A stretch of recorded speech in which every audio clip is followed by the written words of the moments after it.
For the 12,000 North Koreans packed into Pyongyang's Chungju-young Gymnasium earlier this month, South Korean athlete Ra Gun-ah must have been an unexpected sight.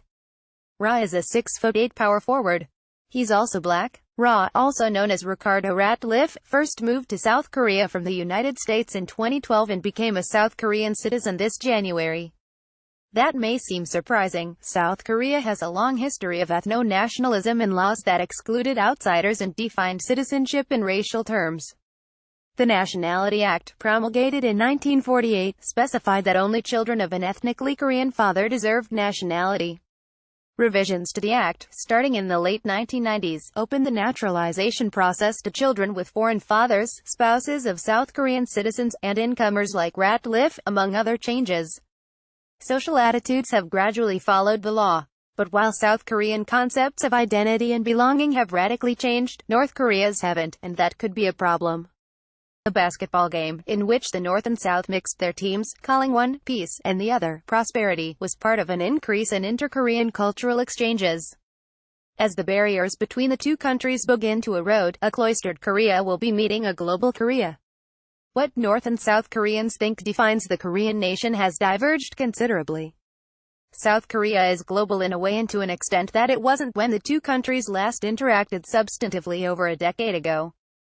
South Koreans have slowly started to embrace multiculturalism and increasingly diverse demographics, while North Korea still adheres to a ethno-national conception of Koreanness. For example, one 2006 editorial in Rodong Sinmun, the official paper of the North Korean Workers' Party, is titled, "The Idea of a Multinational, Multiracial Society Means Destruction of the Korean Nation."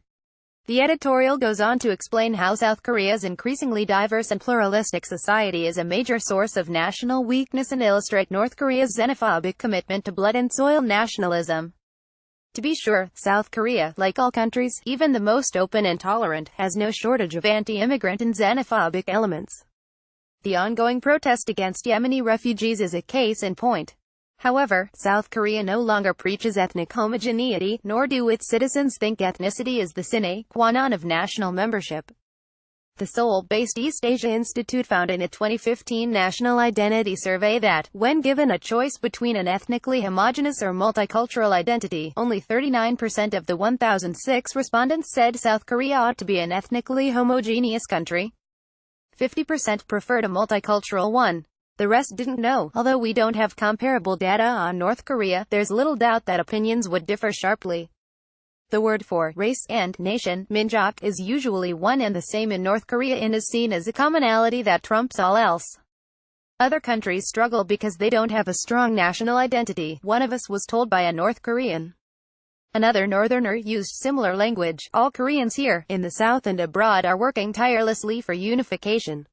This echoes the propaganda they've been exposed to their whole lives, in which unification is for the prosperity of the race. Kim Il-sung is the son of the Korean race, and true patriotism is loving the country and the race. Aegukgaejok. The state and ethnicity are, or should be, coterminous. Not long ago, most South Koreans would have used similar language on race and Koreanness. This is much less the case today. New polling data shows how far South Korea has diverged from the North. A 2018 Ipsos National Inclusiveness Survey asked respondents in 27 countries what they think makes someone a real national. One question asked respondents whether immigrants who obtain citizenship and can speak the native language fluently are real nationals. In South Korea, 64% said yes.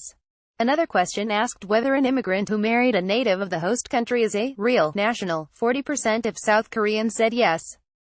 These numbers are comparatively high. For example, in Canada, a country with a strong multicultural identity, 71% said obtaining citizenship and speaking a native language are sufficient for national inclusion, and 43% said marrying a native is enough. By contrast, in Japan, a country whose policies on immigration and nationality run closer to the South Korean past, these numbers are considerably lower at 25% and 15%.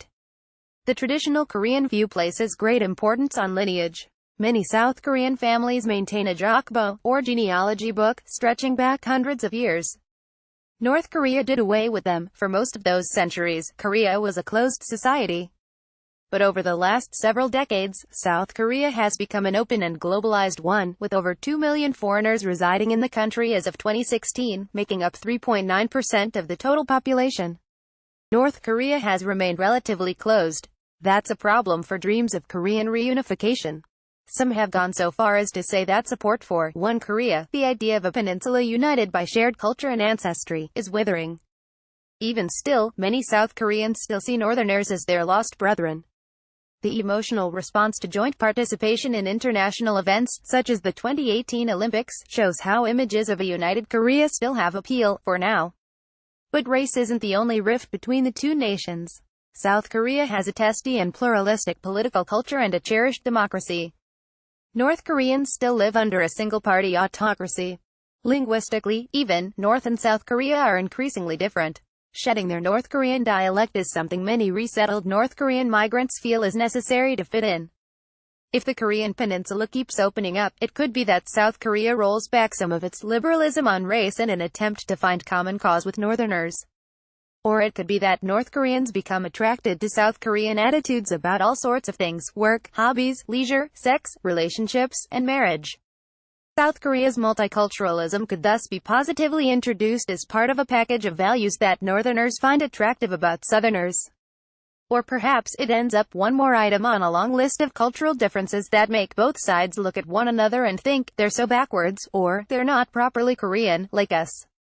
Many of the basketball fans in Pyongyang may have thought, what's that guy doing there, or, Ra's not really Korean. And yet, he is. And in going to North Korea, he kick-started conversations about race and belonging. He also contributed an in-game slam dunk, something North Korean basketball fans don't see much of either.